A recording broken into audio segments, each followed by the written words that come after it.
we have like a lot of complacency. I mean, even earlier today, speaking about how, Biden is weak, sort of effectless in some ways person, especially having to deal with some of the climate business. And again, he's far from perfect. Bernie supporter from 2016 and 2020. But I think working within like the realities of like this country being unfortunately more conservative than we would like it, I do feel that he's, especially from his State of the Union and how he's put forward his new budget for 2023, I do feel that there are like a lot of gains to be made there. And instead of trying to fight fights that aren't worth fighting, I guess trying to embrace some of the ways he's, implementing the new progressive way we view things, like $1 trillion budget. Right, but that's not going to get adopted. It has to be crazy. Yeah, you have to look at what's in the budget. It's not going to get adopted because of the Senate, right? It's because the Senate is the way it is with Joe Manchin and the. And what is Biden doing about that? Yeah, I mean, it was really. He's trying to. Yeah, I mean, you can. Sorry, I'm a little nervous. No, it's okay. What he's trying to do, especially with what's going on in Ukraine and kind of like with a reinvigorized, I guess, NATO, and understanding that this country, again, more conservative, and that there's a lot of people who like the military, the police, etc. I mean, he's trying to take away some of the talking points of Republicans while trying to also like move us slightly more progressively, again, with these larger budgets and whatnot. Like, okay, hold on, Evan, just give me a sec. I appreciate it.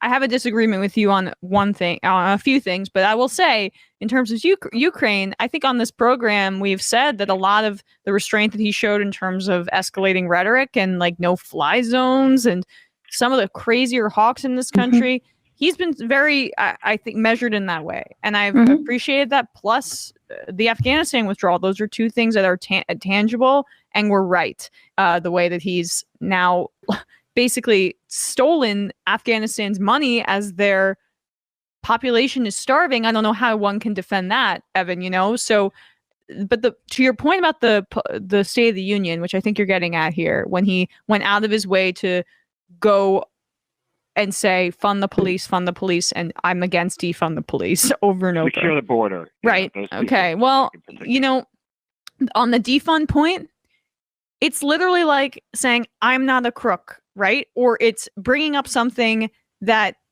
doesn't need to be in the public's mind unless you're actually bringing it up.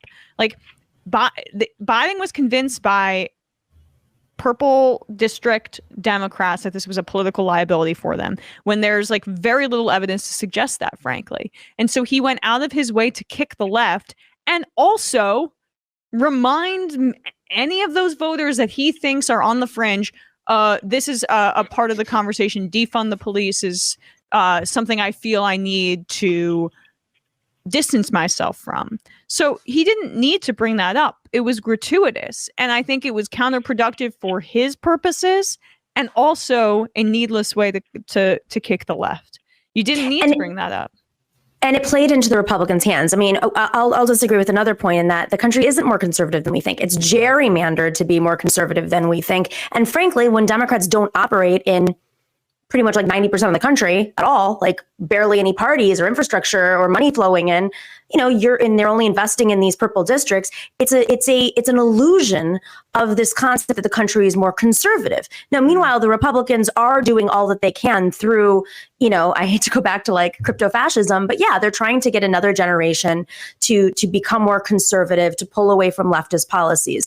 But at the end of the day, I mean, when you're in an economic situation like you are today, solutions to economic problems are the things that people are going to be voting on no matter what. And if Biden led with that, and if he really leaned in the way he has with the Supreme Court on getting Republican votes, Mitt Romney said he never got a phone call about BBB. Well, I think it would be pretty amazing to see, Mitt Romney's response to BBB and going back to his voters or to Collins's voters or whoever to try to pressure them. But Biden didn't even make the initiative. He made it all about Joe Manchin, never even reached out to a few Republicans who possibly could have moved possibly the way that they have with Ketanji Brown Jackson. So, I think the premise of that this country is more conservative, I think there's a lot of loud conservatives, but I think at the end of the day, most people vote on bread and butter politics. And that's it, with some exceptions, on the far, far, far ends of the spectrum.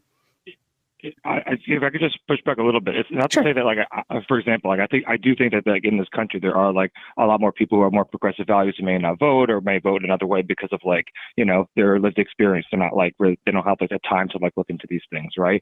But I would say that, like, in this moment, if we were to just, like, take a wide picture, I would say it is more conservative. I mean, if you look at, like, where the Democrats are typically, it's where more, like, conservative parties would be, like, in Europe and other parts of the world. So, like, I think it's not to say that there isn't that sentiment there. It's just kind of like what the situation is and kind of trying to work within that framework. If we agree or not, it's not just, that's all. Like, I guess it's to frame it in a way that it's a lot more difficult because, we're in a space where we might look up these things, look up Senate races, look up bills, but unfortunately a lot of people don't. So maybe it's a moot point, but I just don't. Trying to find, like, a space for, like, less division. That's all. I still think the problem is, like, this idea that move Biden's making towards the right is driven by the people, I think is just entirely wrong. Like, I think I just don't know what issues you're basing that off of. I don't quite understand your reference to conservative parties in Europe either.